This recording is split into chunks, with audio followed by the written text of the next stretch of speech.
Hey Mama, welcome to the podcast. My name is Jocelyn. I am a fellow mom of 5, and I am working to enjoy my motherhood, to find more positivity, to shift my thoughts so that I can enjoy this season of life better.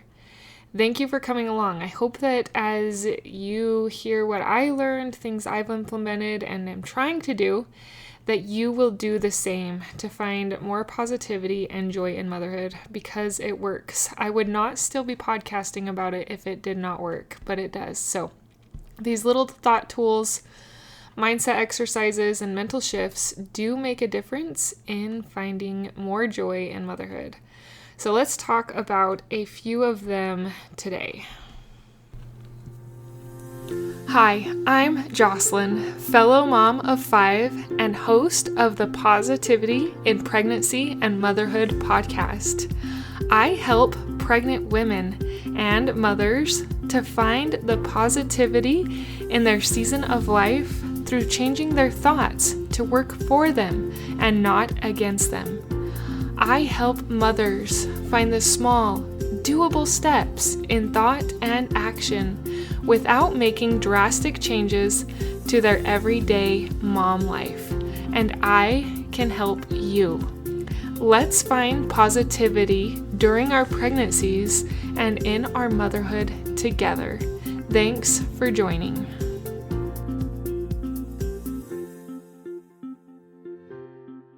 So if you've been listening to my podcast week after week, a few weeks ago I mentioned that after the emotional resilience course, which we just finished up, I was wanting to do some things on liberty.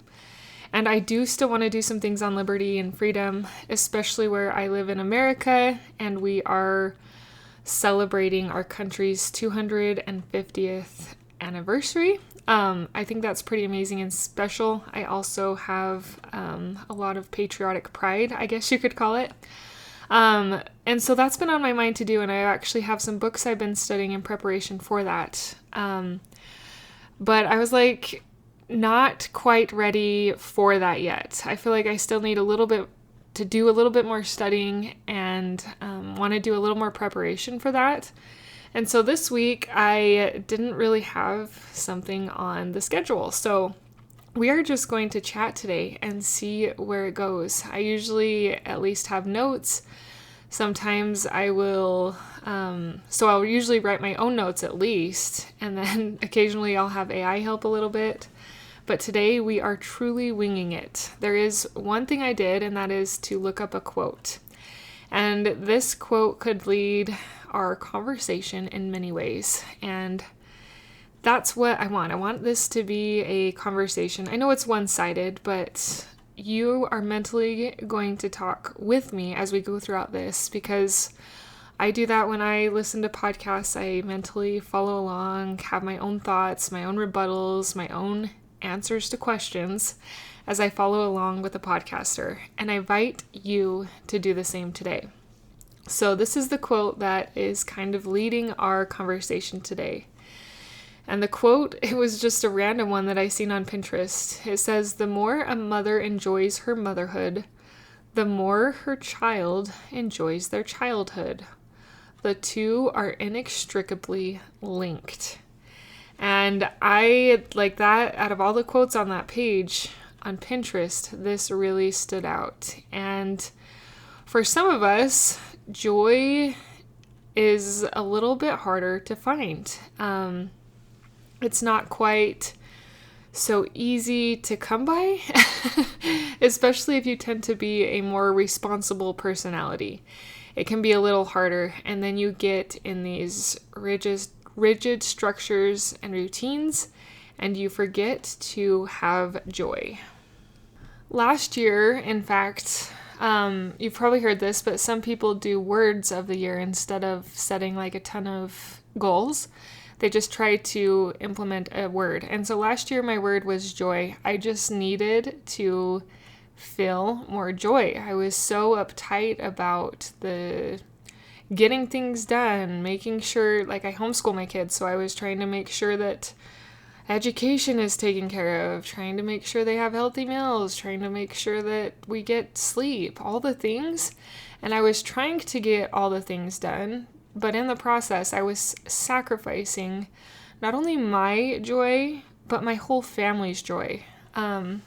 My dad has a sign that he bought from my sister-in-law, actually, but it says, "Happy wife, happy life." And I think that goes for happy mom, happy life as well, because if mama ain't happy, ain't no one happy. And so this is just a good reminder for me as well, is what can we do to bring more happiness and joy? Some of us are good at doing spontaneous things that bring joy. Me, I don't do spontaneous very well. In fact, I prefer to pre-plan everything, even if it might seem spontaneous to my kids.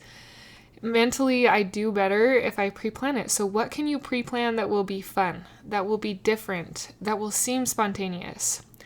Or let's say maybe you are on an activity or you did something, but then you have a feeling to drive home a different way, or you have a feeling to just linger longer and have a conversation. We did this last week, in fact. Well, 2 weeks ago, I guess. Nonetheless, the time frame doesn't matter, but we had gone to this little group that we go to, and everybody had left. And I had planned to leave like an hour earlier, but it just felt right to stay and continue visiting with this mom there and letting the kids play. And so I did it. Instead of being rigid on the schedule, I just lingered longer and let it happen. And it was just, you could just tell it was beautiful friendship bonding moments, like just taking the time to do that. And sometimes we need to take the time to do that. What is something that you could do, that you could take the time to do, or maybe give a little extra time to bring you more joy? Because it's true. As you feel more joy, your child enjoys their childhood more because it's easier for them to feel joy. Kids can tend to take on our emotions. I don't know if you notice this, but I know that when I'm stressed, my kids feel stressed, especially a particular two or couple who are more sensitive to it than others. Nonetheless, our kids can kind of take on our emotions. And if we're constantly feeling stress or overwhelmed or upset, what is going to be emotions that they're going to be used to? They're going to be used to the overwhelmed, overstimulated, stressed type emotions. It's not always easy to shift. Nonetheless, with intentionality, these little shifts can happen and they can make a difference. One thing that will help you get better at these little shifts is to celebrate when you do them. So because I stayed with a friend longer than I had planned to, that's a little pat on the back. Like, you can metaphorically or even literally pat yourself on the back and say, good job, you are doing things that bring you more joy. Like, that was joyful for me and my kids to do that. Now, I want you to think of things in your life that you have neglected in the name of raising children that brings you joy. There are probably a lot of things. I will admit that raising children is a sacrifice, and there are things that do have to tend to take the back burner when you're raising kids. I mean, they don't have to, but nonetheless, you get what I'm saying. They do kind of still take the back burner for a season. Like, I enjoyed playing soccer when I was a kid. And having babies and being pregnant, that's a little bit harder to play soccer.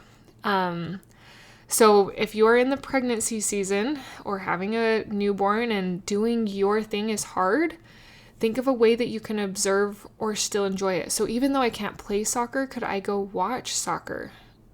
Even though I can't do the thing I want to, is there a smaller way for me to partake in that? Or is there a way for me to do it? So if you are into art, but you haven't really gotten your art out because of kids, like they just would get into it and mess it up, is there a time that you could pull it out? Maybe after bed or during nap? Or is it something that you could start doing with your kids? Like, start thinking of ways to enable yourself to feel more joy with things that you enjoy doing. If you liked to read, how can you carve out some more time to read? Do you see what I mean? Like, it does take us planning.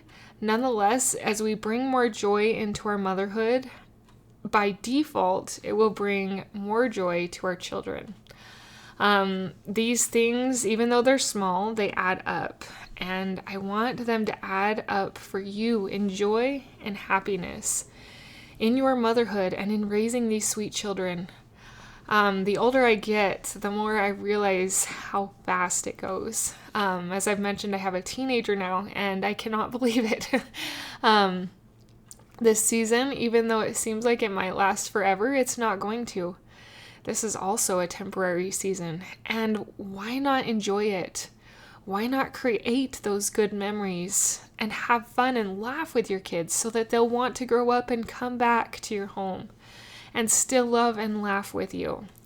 Anyway, I know it's hard for some of us. I am definitely raising my hand because I'm one of those. But imagine the vision of creating a joyful motherhood for you and your little ones. We can do it one step at a time. I am cheering for you. Something that has made my motherhood better and just my life as a woman, a person, better is losing weight. If you are in the season of postpartum, wanting to lose the baby weight, but it's really hard, I have a class that I recorded called The Mindset of Weight Loss, and it gives you mental tips to help your mind become okay with doing the things needed to lose weight. So I lost weight the healthy way. I just ate less and I ate healthy. And that does take a lot of mindset work to shift your mind to be okay with eating less and eating healthy. But all of those things in that video are things that I have done to lose the baby weight after my 3rd, 4th, and 5th baby. I've lost all the baby weight, and it is because of mindset shifts that allow me to eat healthier. And I want the same for you. So I offered it as a class. It's only $5. It's on my website, positivityinpregnancy.com. And I encourage you to check it out and implement into your motherhood to also help you begin to feel and find more joy. We will chat again next week. Bye-bye. Thank you for being a part of the Positivity in Pregnancy and Motherhood podcast, for listening, for sharing, and most of all, for applying these tools into your own life to improve your own happiness so that you can find your own better thoughts and becoming the mother that you desire to be through taking small steps in thought and action to reach your goals. If you are a mother who has an inner desire to enjoy motherhood and pregnancy better, but you are having difficulty figuring it out, I can help you. Thanks for joining. Reach out, let's connect, and let's see you move forward in your motherhood. My name is Jocelyn, and I thank you for listening. Until next time.